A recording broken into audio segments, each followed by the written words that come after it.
Si 2020 était une saveur, laquelle serait-ce? L'œuf pourri?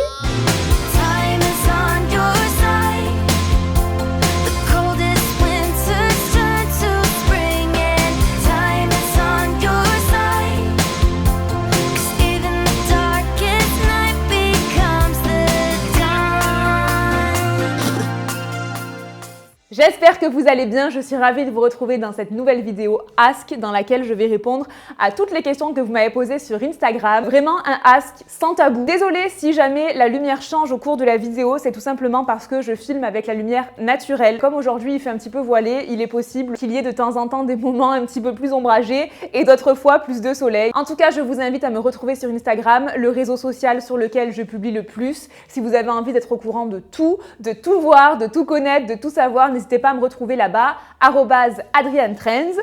Et puis, sachez que pour les questions que vous m'avez posées, du coup, j'ai essayé de les classer en 3 domaines. Je vous mettrai le chronométrage en barre d'infos si jamais il n'y a qu'une seule partie de la vidéo qui vous intéresse. Première question, ton parcours scolaire et tes premiers jobs. En ce qui concerne mon parcours scolaire, moi j'ai eu un bac S, donc un bac scientifique. Ensuite, j'ai fait une année de fac qui m'a servi à rien, mais c'est parce qu'en fait, je savais pas vraiment quoi faire. J'étais en LEA, donc langue étrangère appliquée, mais j'ai fait qu'un an. Après, j'ai arrêté et tout de suite après, j'ai commencé un BTS MUC que j'ai obtenu aussi. Et ce BTS-là, je l'ai fait en alternance. Donc MUC, c'est Management des unités commerciales. Et pour mes premiers jobs, c'était des jobs étudiants. Donc en fait, j'ai commencé à travailler en même temps que ma terminale. Je travaillais du coup à McDo. Moi, j'étais au comptoir, donc j'étais à l'accueil, au service, un petit peu au drive, mais j'étais pas du tout à la cuisine. J'étais vraiment moi devant. Ensuite, au moment de passer le bac, j'ai arrêté puisque je voulais vraiment quand même me concentrer là-dessus. Ensuite, quand je suis rentrée à la fac, j'ai voulu reprendre un job étudiant. Donc j'ai commencé à travailler à Carrefour et j'étais à la caisse. Donc voilà, c'était des jobs étudiants où je faisais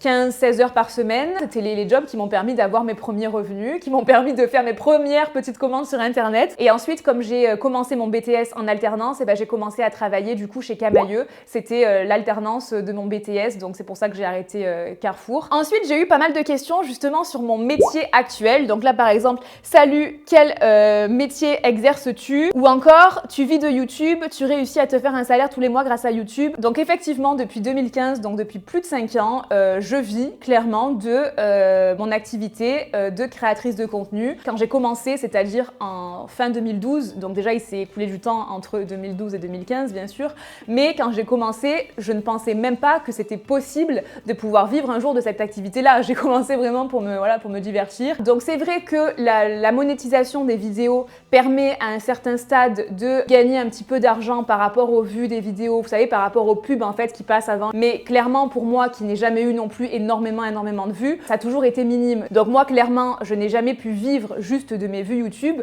mais en revanche c'est à partir du moment où j'ai commencé à faire des collaborations avec des marques que j'ai commencé à avoir du coup plus de rentrées d'argent. J'ai créé mon entreprise. Donc au départ j'étais auto-entrepreneur, ensuite je suis passée en entreprise individuelle et là de nouveau je suis auto-entrepreneur. Donc mon entreprise est passée on va dire par différents statuts, mais quoi qu'il en soit, c'est effectivement mon activité principale jusqu'à aujourd'hui. Si tu ne faisais pas ce que tu fais, quel aurait été ton métier? J'ai eu pas mal aussi de questions là-dessus. Je peux pas vraiment dire parce qu'en fait, je sais pas quelles auraient été les opportunités. La vie aurait été différente. Là, j'ai saisi cette opportunité-là. Ce qui est évident, c'est que comme ma formation scolaire tournait autour du commerce et du management d'entreprise, je pense que j'aurais continué là-dedans, en tout cas au départ. Mais après, c'est pas forcément ce qui me plaît non plus le plus. Donc, ce que j'aurais aimé faire moi, honnêtement, je pense que si tout était à refaire, je ne choisirais pas du tout le même cursus scolaire. Je pense que je choisirais de faire des études soit dans le marketing, soit dans le journalisme. Et je pense que j'aurais essayé, en tout cas, d'être journaliste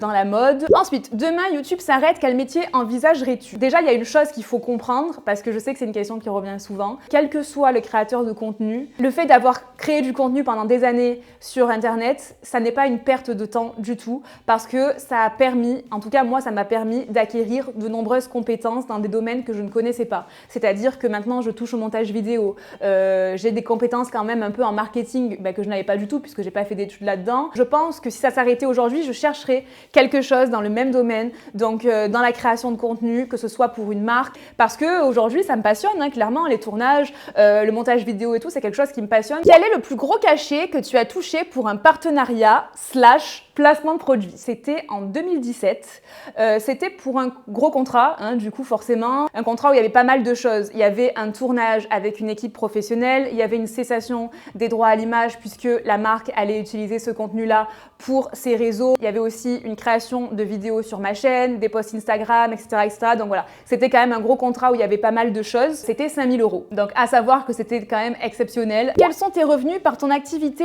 d'influenceuse? Je me définis plus comme une créatrice de contenu. Je sais que influenceur, c'est devenu un mot là qu'on utilise beaucoup, mais justement, c'est un mot trop vague. Évidemment, quand on est indépendant, quoi qu'il en soit, c'est toujours variable. Il va y avoir des mois où je vais avoir des rentrées d'argent, d'autres mois où elles vont être moins importantes, d'autres mois où peut-être il va pas y en avoir du tout. Donc, je peux pas vraiment donner un salaire au mois comme ça. Mais comme j'ai dit que c'était sans tabou, du coup, je vais regarder par rapport au chiffre d'affaires annuel de ces dernières années, faire une moyenne, enlever les charges et vous le divisez par 12 pour voir à peu près à quoi on arrive. Calculette, même si j'ai fait un bac S, la calculette, ça reste quand même important. En moyenne, donc on enlève les charges, ok, divisé par 12, on arrive à une moyenne de 1 875 € par mois. Donc voilà, rien de spectaculaire. As-tu repris un travail à côté des réseaux comme l'autre fois? Au début de l'année, pour ceux qui ont vu ma vidéo, si vous ne l'avez pas vue, je vous laisse aller voir ça, je vous la mettrai dans le petit i. Mais je vous avais dit qu'en janvier, effectivement, j'avais pris un job à mi-temps, en plus du coup de mon activité sur les réseaux. Pour vous la faire courte, j'avais vraiment besoin à ce moment-là de changement, j'avais besoin vraiment de nouveau. C'était vraiment un job de renfort si vous voulez, puisque c'était vraiment juste pendant la période des soldes, vraiment juste pendant le mois de janvier. Mais c'était parfait parce que c'était ce que je cherchais, parce que je voulais voir en fait si j'arrivais à gérer les deux. En fait, c'était cool parce que ça m'avait permis de revoir du monde. C'est vrai que dans cette activité de création de contenu, je suis seule quand même la majorité du temps. Donc du coup, le fait de retrouver des personnes que tu retrouves tous les jours, avec qui tu travailles et tout, c'était cool. Je n'ai pas pour l'instant repris de travail à mi-temps en tant que salarié, mais par contre, j'aimerais bien. J'aimerais finalement trouver un job dans lequel je fais un peu la même chose que je fais là, mais pour une marque. Vous savez que moi j'ai beaucoup d'idées tout le temps, et j'aimerais bien mettre à profit toutes ces idées pour une marque, réaliser tout ça pour une marque. Ça serait à la fois un challenge et à la fois ce serait cool. Donc si je pouvais trouver un job comme ça, honnêtement, ce serait le pompon sur la Garonne. Mais du coup, voilà, je suis pas pressée à trouver quelque chose. Mais c'est vrai que ce rythme-là était plutôt sympa. Ça permettait de retrouver, entre guillemets, un peu une vie sociale. Et puis en plus de ça, on va pas se mentir, ça permet d'avoir un revenu qui est stable, du coup, en tant que salarié. Tu sais que chaque mois, tu vas avoir tant. Et ça, c'est peut-être un petit peu aussi rassurant. Si jamais vous avez oui de quelque chose, hein, en même temps, je passe mon petit appel, n'hésitez pas à me le dire parce que franchement, effectivement, ça pourrait vraiment beaucoup me plaire. Où te vois-tu dans 5 ans? Pro ou perso, et j'ai eu aussi la question pour dans 10 ans. Du coup, je vais vous répondre dans 10 ans, puisque du coup c'est plus loin. Au niveau personnel, déjà j'aimerais quand même avoir eu des enfants. Au niveau pro, en fait j'aimerais, dans 10 ans, j'aimerais commencer, ou alors j'aimerais avoir commencé mon projet de friperie. Pas qu'une friperie, j'ai vraiment envie de faire une friperie rattachée à quelque chose d'autre, toujours dans une ambiance vintage évidemment. C'est vrai que c'est un projet que j'ai depuis longtemps. Je suis taureau, et le taureau, vous le savez les amis, c'est un moteur qui est lent à démarrer. Quand on est lancé, on ne nous arrête plus, mais la machine est difficile à démarrer. Je sens que c'est pas le bon moment et c'est vraiment un projet que j'ai envie de réaliser, voilà, après avoir eu des enfants, à la crise de la quarantaine, quoi. Toujours avec Rémi, notre petite Chucky, enfin voilà quoi. Dis-nous un drama influenceur que personne ne sait. Tout ce que je peux vous dire, c'est qu'en général, les dramas influenceurs, c'est ridicule. Franchement, c'est très souvent des guerres d'ego. Vraiment, je trouve ça nul. As-tu déjà été envieuse d'une autre influenceuse? Alors envieuse, j'aime pas ce mot, je trouve que c'est un peu péjoratif et c'est pas le mot qui correspond à ce que je ressens non plus en plus. Admirative, oui. Je vois des personnes que j'apprécie, que je suis, que je vois évoluer, je vois leur parcours et je me dis waouh, c'est ouf. Envieuse, non, parce qu'envieuse, ça veut dire que tu envies la vie qu'elle a, donc t'aimerais l'avoir, limite c'est un peu ça. Chacun après dans sa vie a ses priorités, ses objectifs, son rythme aussi. Enfin voilà, chacun est différent. J'ai pas du tout ce tempérament-là et limite ce vice, parce que pour moi c'est un peu un vice, vous voyez, d'être un peu envieux, jaloux. Pour moi, c'est un vice que j'aime pas du tout chez les autres. Tu as l'air toujours coiffée et préparée. Est-ce qu'il t'arrive de bosser en pige toute la journée? Mais les gars, c'est l'histoire de ma vie, ça. Quand je fais des vidéos, évidemment, je me prépare, je me maquille bien, etc. Je m'habille et tout, j'en profite. Mais quand je vais passer toute une journée à faire du montage vidéo ou quand je vais passer toute une journée sur mon ordinateur, mais les gars, je suis avec ma pince dans les cheveux, démaquillée, pas en pyjama, parce que je m'habille quand même tous les jours, mais en tenue de maison, ça c'est sûr, genre jogging et tout. J'aimerais savoir, est-ce que tu n'es pas parfois saoulée de l'Instaworld, des Instananas auto-centrés dont tu ne fais pas partie? Merci du coup. qui paraissent si narcissiques, parmi les plus connus, peu le sont pour autre chose que leur physique ou leur style. Je trouve ça super triste, on finit par se réduire à si peu d'aspects de nous. Est-ce que c'est dommage que les gens ne cherchent pas plus loin qu'un physique ? Certes, j'ai envie de dire que c'est peut-être le reflet de la société aussi, mais après si c'est ce que les gens veulent suivre et si les gens ont envie de donner la force à ce genre de contenu-là, c'est leur choix en fait. Tu n'aimerais pas être présentatrice d'une émission télé? Franchement, carrément, je pense que c'est une expérience que j'aimerais bien. Reconnais-tu le nom des abonnés qui commentent régulièrement? Oui les gars, je vous reconnais, sachez-le. Y a-t-il eu des moments où tu as pensé à arrêter complètement YouTube et les réseaux? Voulu abandonner? Non.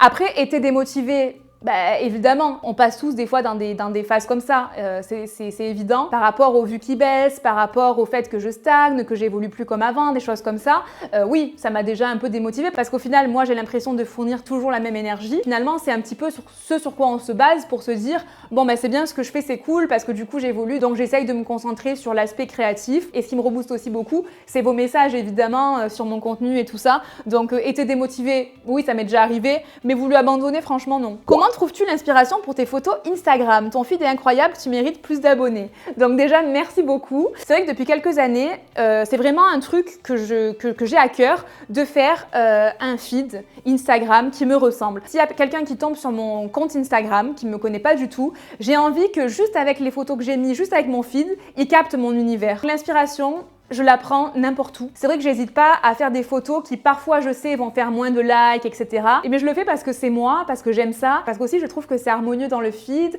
J'aime pas avoir que des photos de moi, etc. J'ai envie de créer quelque chose quand même d'un petit peu artistique, entre guillemets, sans prétention aucune. Si tu pouvais faire 3 collabs avec quelle marque ce serait? Allez, on va dire H&M, que ce soit pour le côté maison ou pour le côté mode, quand ils font des collabs avec des créateurs ou alors quand ils lancent leur collection studio, qui sont des collections à chaque fois assez ouf. Maison du Monde. Allez, ouais, Maison du Monde, ça m'aurait bien plu, ouais. Je sais pas, une marque comme Kat Makoni, par exemple, marque de chaussures que j'adore. J'ai 2 paires de chaussures de cette marque-là. Et c'est une marque que j'aime bien, qui est assez originale et tout, donc ouais, pourquoi pas. Que penses-tu de l'effet des filtres Snap et Insta sur la confiance en toi? Pour ou contre?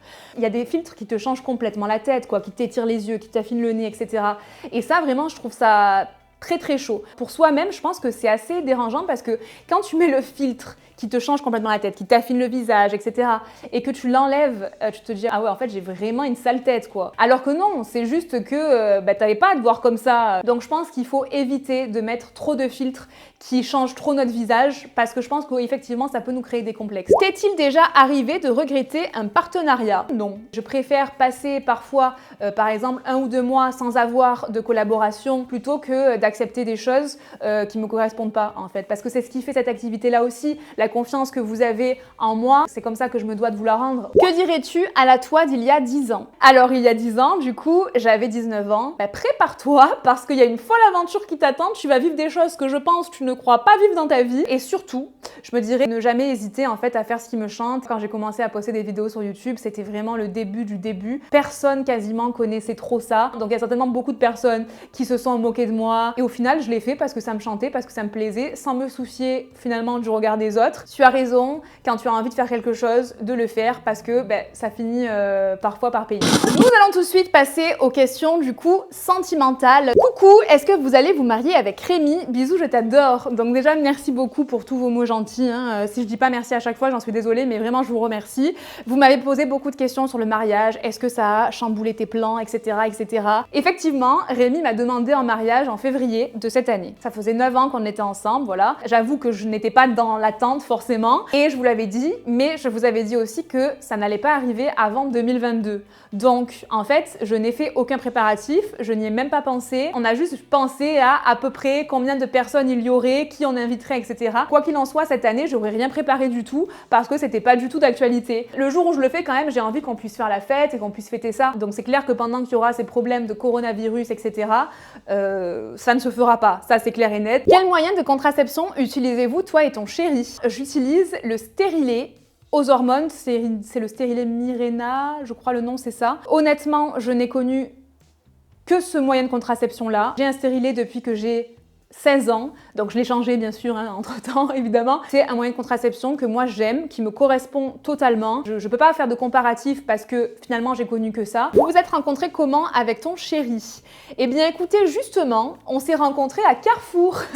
Quand je travaillais du coup en contrat étudiant et que j'étais à la caisse, eh bien Mister Rémi travaillait aussi à Carrefour. Ça va faire bientôt 10 ans qu'on est ensemble, donc comme quoi les rencontres sur le lieu de travail, ça paye. Ça fait combien de temps avec ton chéri? Du coup ça fera bientôt 10 ans en février. Un secret pour entretenir la flamme avec Rémi, malgré le temps qui passe. Je vais pas vous mentir, on n'a pas de secret vraiment. C'est juste que les choses se font assez naturellement en fait. On est compatible en fait avec Rémi. Les choses sont simples. Ce que je sais, c'est qu'on communique beaucoup. C'est très très important la communication à mon sens dans un couple et en fait en règle générale. Un bébé en vue, gros bisous, t'es sublime. Alors merci beaucoup. Disons que on en parle beaucoup plus qu'avant. Ouais, c'est un projet qui se dessine. Comment réagirais-tu si tu surprenais Rémi en train de baver sur des photos de filles? Je trouve que baver, c'est un mot quand même assez fort, hein, on va pas se mentir. Le taureau possessif qui est en moi n'apprécierait pas trop, j'avoue. J'essaierais de prendre du recul. En fait, non, pas du tout. Non, en fait, je ferais la gueule pendant une semaine, je pense. Réellement, quelles sont vos bases avec Rémi pour tenir aussi longtemps cette super complicité? Nos bases, c'est la communication, la transparence,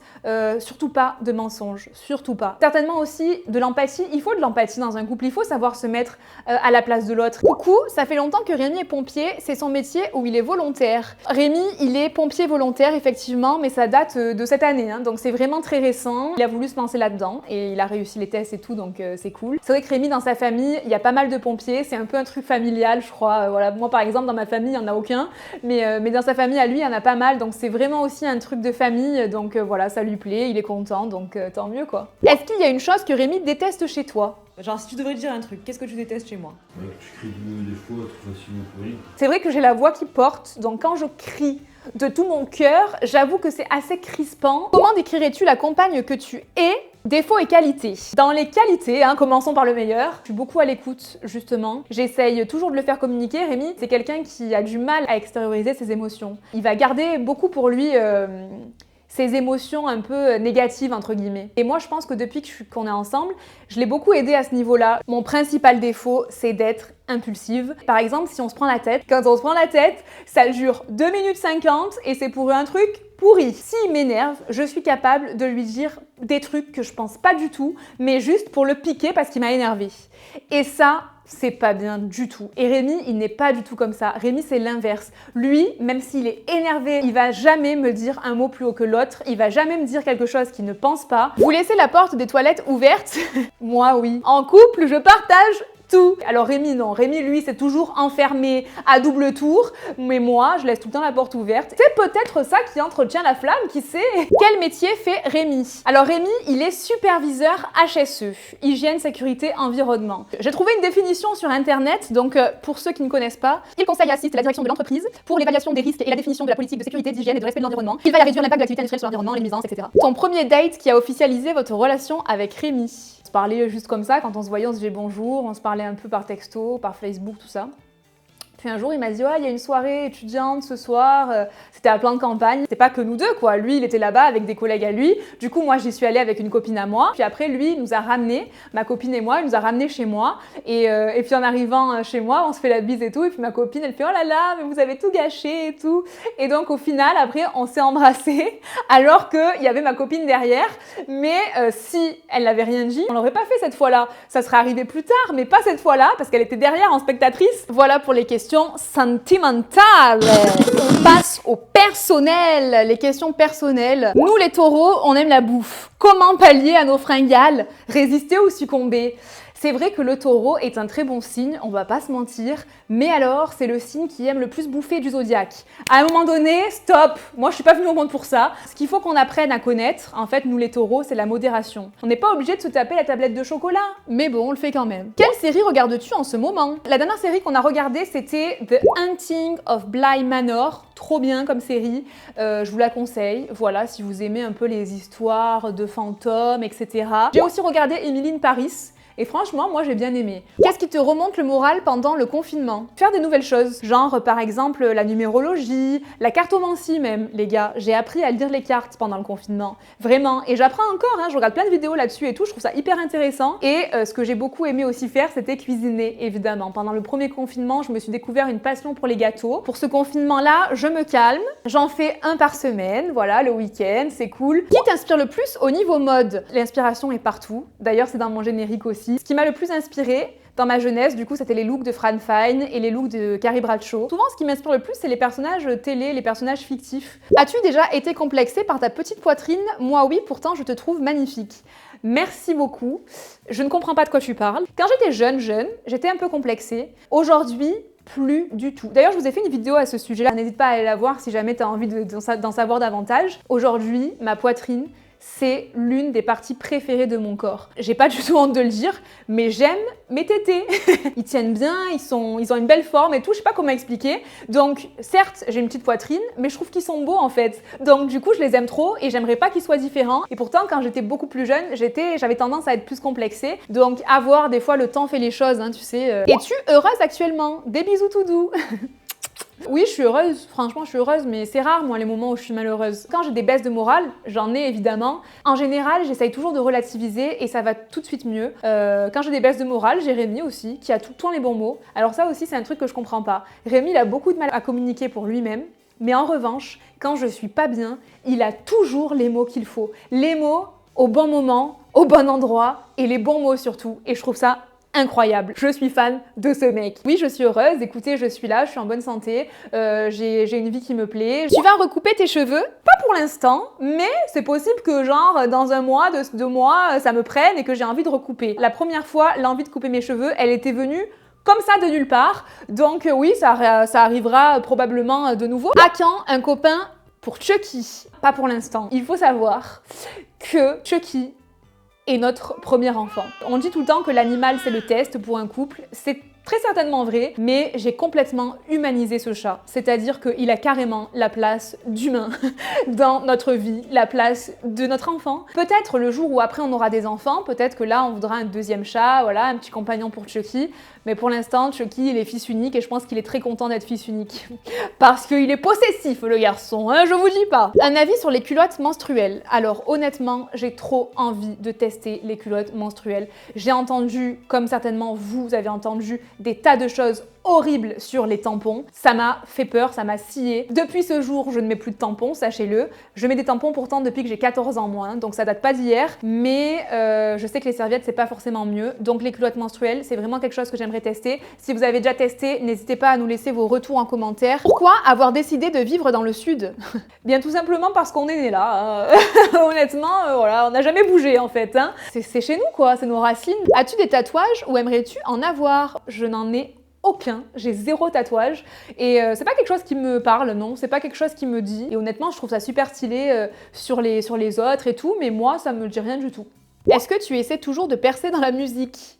Ben honnêtement, ça fait très longtemps que je n'ai plus essayé de percer dans la musique, hein, quand même. Hein. Je chante toujours, mais je n'essaie pas forcément de percer dans la musique. Peut-être qu'un jour, je regretterai de ne pas avoir assez persévéré là-dedans, et peut-être qu'un jour, ça me rattrapera, je sais pas. Quel moment de ta vie voudrais-tu changer?